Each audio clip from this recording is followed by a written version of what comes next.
Hello students, आज हम start कर रहे हैं ऑब्लिक प्रोजेक्शन। देखो, ऑब्लिक प्रोजेक्शन क्या है आपका कि जो हमारा ये व्यू प्लेन है, ये व्यू प्लेन है और यहाँ से हमारा जो भी प्लेन है उसकी इमेज एक तरह से रिफ्लेक्शन जो आ रहा है हमारा व्यू प्लेन पे आ रहा है। अब ये अगर हमारा एक दूसरे से तो पैरेलल है, देखो ये दोनों लाइन तो पैरेलल है, बट जो व्यू प्लेन पे जा रहा है वो जो एंगल है that is not equal to 90 degree. तो वो जो आएगा हमारा कि is not projection is not equal to 90 degree, then the projection is called the oblique projection. जबकि हमने ऑर्थोग्राफिक में पढ़ा है कि ऑर्थोग्राफिक में जो लाइंस होती हैं पैरेलल भी होती हैं और जो व्यू प्लेन पे जाता है एंगल वो 90 डिग्री होता है, बट इसमें नॉट इक्वल टू 90 डिग्री आएगा। अब इसमें कुछ कैटेगरीज होती हैं इसकी ऑब्लिक प्रोजेक्शन की। एक होती है कैवेलियर प्रोजेक्शन और एक होता है कैबिनेट प्रोजेक्शन। देखो, कैवेलियर प्रोजेक्शन क्या होता है? कैवेलियर प्रोजेक्शन में ये जो एंगल बनेगा, हम एंगल कंसीडर करेंगे 45 डिग्री, है ना, हॉरिजॉन्टली भी और वर्टिकली भी।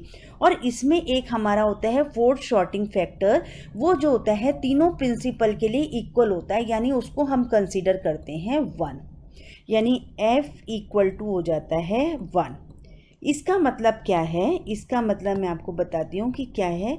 आपने जैसे कोई इमेज है, ये आपका व्यू प्लेन है और यहाँ पर ये इमेज है आपका 3D में, तो आपने यहाँ से इमेज आपकी कहाँ बन रही है? यहाँ बन रही है। वो इमेज एज इट इज़ बनेगी, उसमें कोई चेंज नहीं आएगा, यानी तीनों में इक्वल आएगा हमारा। अगर ये 1 है तो ये 1, ये 2 है तो 2, ये 5 है तो 5, उतना ही बनेगा। अगर हम इसको डबल भी करते हैं, अगर सपोज इसे 10 करेंगे तो उसी के रेशो में यहाँ चेंज हो जाएगा, यहाँ 4 और यहाँ 2, तो उसी के रेशो में चेंज होगा, यानी उसका फोर्थ शॉर्टिंग फैक्टर जो होता है वो 1 होता है। जब हम कैबिनेट की बात करते हैं, अगर कैबिनेट में क्या हो जाता है हमारा, कैबिनेट प्रोजेक्शन में, cabinet projection is used to correct the distortion that is produced by the cavalier. An oblique projection for which the forecasting factor for edge perpendicular to plane of projection is 1/2. That means कि इसका जो F होता है वो होता है हमारा 1/2, यानी उसकी जो इमेज बनेगी वो हाफ हो जाएगी। यहाँ से जैसे अगर हमारा जो Z वाला है, अगर सपोज ये 2 है तो यहाँ पर ये 1 आएगा, तो इसका जो F फैक्टर है वो हमारा क्या हो जाएगा? हाफ हो जाएगा। और जो इसका एंगल होता है फॉर द कैबिनेट प्रोजेक्शन के लिए, angle between the projector and the plane of the projection is 63.43, है ना, 63.43 डिग्री होता है। जबकि हम कैवेलियर में क्या करते हैं? कैवेलियर में हमारा होता है 45 डिग्री और इसके लिए होता है 63। इसमें लेते हैं हम cot inverse 1/2 equal to 63.43 degree. ठीक है, ये इसका हमारा कैवेलियर का आ गया। अब इसका हमारा एक छोटा सा डेरिवेशन है, वो हम स्टार्ट करते हैं। हम कैसे निकालते हैं इसकी मैट्रिक्स, वो देखना है हमारे को। देखो, ये हमने एक प्लेन ले लिया, ये प्लेन है z equal to 0, z equal to 0 plane of projection है alpha not equal to, alpha अभी बता रही हूँ मैं आपको, alpha not equal to 90 degree. Alpha क्या है? ये यहाँ पर ये है एक पॉइंट, यहाँ पर एक पॉइंट ये है, इसको हम ले रहे हैं ऑर्थोग्राफिक। ऑर्थोग्राफिक यानी ये OR से डिनोट कर दिया, इसको ले रही हूँ मैं ऑब्लिक यानी OB से, इसको XP ले लेते हैं, इसका ये YP ले लेते हैं। ये हमारा क्या है? Z एक्स एक्सेस है। यहाँ से इन दोनों जो पॉइंट्स को हम जोड़ रहे हैं, इसे हम कैपिटल L से शो कर रहे हैं।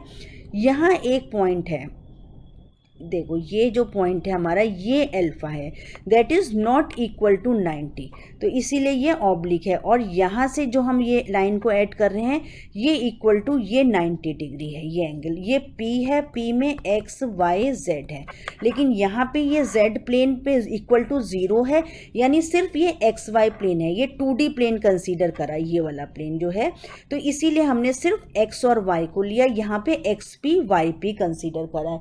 ये जो एंगल है, this angle is equal to theta है। तो an oblique projection is obtained by projecting points along parallel lines that are not perpendicular to the projection plane. Final, क्योंकि हम ऑर्थोग्राफिक में is the perpendicular to the projection plane होता है, जबकि oblique में is not perpendicular to the projection plane. अब ये जो फिगर है, फिगर में हमने शो कर दिया है कि यहाँ से हमारा ये an oblique projection of point P X Y Z on the Z P X Y Z, इसका जो बन रहा है, हमारी इमेज कहाँ बन रही है, on the Z equal to 0 plane पे, जेड इक्वल टू 0, राइट। अब देखो यहाँ से क्या आ जाएगा, P ये हमारा है ऑर्थो, P हमने लिया है ऑब्लिक, ऑब्लिक के लिए क्या ले रहे हैं हम, X P Y P is oblique projection of point P and POR, this is x comma y is the orthographic projection of P is z equal to 0 plane के लिए, z equal to 0, इसीलिए हमने यहाँ पे z consider नहीं करा because z equal to 0 है। अब यहाँ पर क्या आ जाएगा, let L be the length, this length ये है L be the length of line joining between line joining points orthographic projection and oblique projection, इन दोनों को जोड़ रहे हैं, वो हमारा ये L आ गया। और इससे जो ये एंगल है, एक्स एक्सिस से जो एंगल बना रहा है, दैट इज थीटा। अब यहाँ से हमें इक्वेशन निकालनी है, यानी प्रोजेक्शन कोऑर्डिनेट्स। यहाँ से हम कैसे कर सकते हैं, we can express the projection coordinate in terms of x, y, l and theta s। देखो कैसे निकालेंगे, यहाँ पर है हमारा ये एक्स पी है और वाई पी है, यानी एक्स पी इक्वल टू कितना आएगा, ये एक्स है यहाँ पर, ये एक्स प्लस कितना हो जाएगा हमारा, यहाँ से अगर मैं इस ट्राइंगल को कंसीडर कर रही हूँ तो इस ट्राइंगल में हमारा क्या आ जाएगा, ये कॉस थीटा इक्वल टू कितना हो जाता है हमारा, ये हमारे को डिस्टेंस कैलकुलेट करना है, ये डिस्टेंस किससे निकलेगा, हमारा ये एंगल है तो ये कॉस थीटा आ जाएगा, कॉस थीटा इक्वल टू कितना आ जाएगा हमारे पास में, बेस, ये बेस है ना, तो ये बेस अपॉन में एल क्या है, ये है हमारा, तो यानी बेस इक्वल टू क्या आ जाएगा हमारा, एल कॉस थीटा। तो यहाँ पे मैं लिख सकती हूँ एल कॉस थीटा, इसकी जगह आ जाएगा, तो ये एक्स पी पे हम पहुँच गए। ऐसे ही अगर हमने वाई पी का निकाला तो Y plus L sine theta, है ना, क्योंकि अब यहाँ से ये हाइट कंसीडर करनी है हमारे को, तो अब वहाँ पर हमारा क्या आ जाएगा, साइन थीटा इक्वल टू कितना हो जाएगा हमारा, दिस डिस्टेंस अपॉन में एल, तो यहाँ से आ जाएगा ये equal to L sine theta, यानी दिस, ये परपेंडिकुलर हम इसको शो कर देते हैं, ये जो हमने यहाँ पर लिया है ये। अब क्या आएगा हमारा, अब ये ट्राइंगल अगर मैं कंसीडर कर रही हूँ, क्योंकि एल यहाँ पर है length, L depends on the angle, L depends on the angle alpha, this angle, and z coordinate of the point to be projected।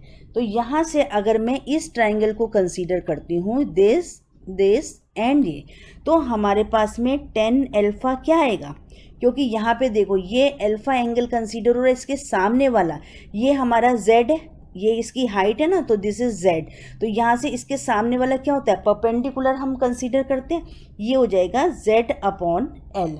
यहाँ से आ गया हमारे पास में l equal to z upon में 10 अल्फा। अगर मैं 1 अपॉन 10 अल्फा को लिख देती हूँ L1 ये क्या है हमारा, forecasting factor, that is F, जो हमने पीछे F कंसीडर करा था वो हो जाएगा हमारा। यहाँ से हमने ले लिया इसको ZL1 ले लिया। इफ़ Z इक्वल टू 1 होगा तो L इक्वल टू क्या हो जाएगा, L1, यानी L1 इक्वल टू L या L इक्वल टू L1 या इक्वल टू फोरकास्टिंग फैक्टर। अब नेक्स्ट देखते हैं,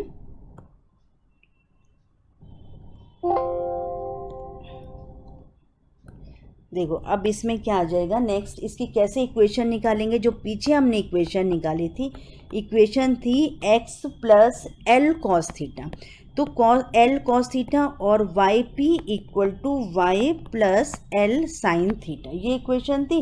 इसकी जगह मैं रख देती हूँ x p equal to x plus z L one cos theta और y p equal to y plus z L1 sine theta, यही आ जाएगी। पीछे से वैल्यू उठा के रख दी, जेड पी इक्वल टू 0 क्योंकि z हमारा 0 ही है। अब हम इसको मैट्रिक्स फॉर्म में कैसे लिख सकते हैं, मैट्रिक्स फॉर्म में आप लिख सकते हैं X P Y P Z P 1 is equal to, क्या आ जाएगी equation 1 0 L1 cos theta 0 0 1 L1 sine theta 0, then 0 0 0 0, z वाली इक्वेशन सब 0 है और ये आ जाएगी 1 और यहाँ से हमारे पास में आ जाएगा x y z 1। ये हमारी मैट्रिक्स आ गई। तो this is the standard matrix for oblique projection onto z equal to 0 plane. तो इस तरह से हम इसका मैट्रिक्स निकाल लेते हैं और फिर इस पे जो आगे बेस न्यूमेरिकल है वो मैं नेक्स्ट वीडियो में आपको बताऊंगी। आई होप आपको समझ में आ गया होगा। अगर आपको पसंद आया हो तो मेरे चैनल को लाइक व सब्सक्राइब करिए। Thank you students.